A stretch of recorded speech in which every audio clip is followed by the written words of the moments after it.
একদিনে 3টে ব্রাইড কি করে সাজালাম আর কি হলো সেদিন পুরো সকাল থেকে দিনটা কি রকম কাটিয়েছিলাম সেটাই তোমাদের সাথে শেয়ার করছি।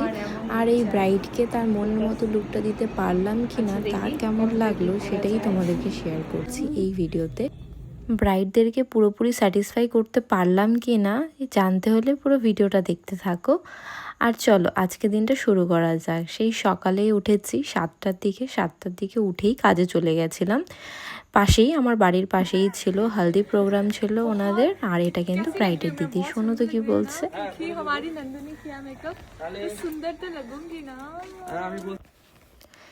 আমার যেহেতু খুবই কাছের হয়ে গেছে কিছুদিনের মধ্যেই, তার জন্য দিদি কিন্তু আমাকে খুব ভালোবাসার সাথে একটা রিভিউ দিয়েছে। যাই হোক, তোমরা দেখে জানিও যে এই দিদিকে কেমন লাগছে। পরের দিন বিয়েতেও আমার কাছে রেডি হয়েছে। ইভেন দিদির পুরো বিয়ে রিসেপশন যা যা মেকআপ ছিল সব আমার থেকেই করিয়েছিল। তো নেপালি আর সাউথ ইন্ডিয়ান গল্পটা মনে আছে না, এই দিদিরই ছিল। তোমাদের যাদের যাদের মনে আছে তাদেরকে আর মনে করাতে হবে না, তারা বুঝেই গেছো। আর দেখো, বাড়িতে এসে খাওয়া দাওয়া কোনো রকমে কমপ্লিট করে আমরা বেরিয়ে গেছি নেক্সট লোকেশনের উদ্দেশ্যে, যেহেতু এটা ছিল দূরে। আর নর্মালি আমরা র্যাপিডোতে যেতে হয় না, থাকে কেউ, বাট এবার সেদিন ছিল মানে কেউ ছিল না সেরকম নিয়ে যাওয়ার। সো তার জন্য র্যাপিডো অটো করতে হয়েছে। আর অটো যেহেতু করেছি তার জন্য খুব টেনশনে ছিলাম যে ব্রাইডকে টাইম মতো ছাড়তে পারবো কি না। এবার ব্রাইডের কাছে একটু শোনো ও কেমন লুক চাইছে। আমি তো তোমাকে বলেই দিয়েছি কেমন লুক চাই, আমি জানি তুমি করে দিবে, খুব সুন্দর সাজাও।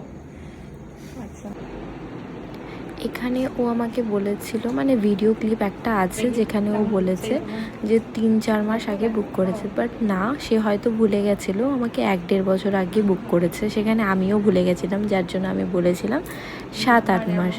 সো ওর সাথে যেহেতু আমার কনভারসেশন মানে 1-1.5 বছরের ছিল, সো আমাকে অনেক কিছু, মানে হয় না যে মেকআপ আর্টিস্টদের কাছে রিকোয়ারমেন্ট থাকে যে এরকম লাগবে এরকম লাগবে। সো ও কিন্তু আমাকে অনেক ধরনের কনভারসেশন হয়েছে তার সাথে।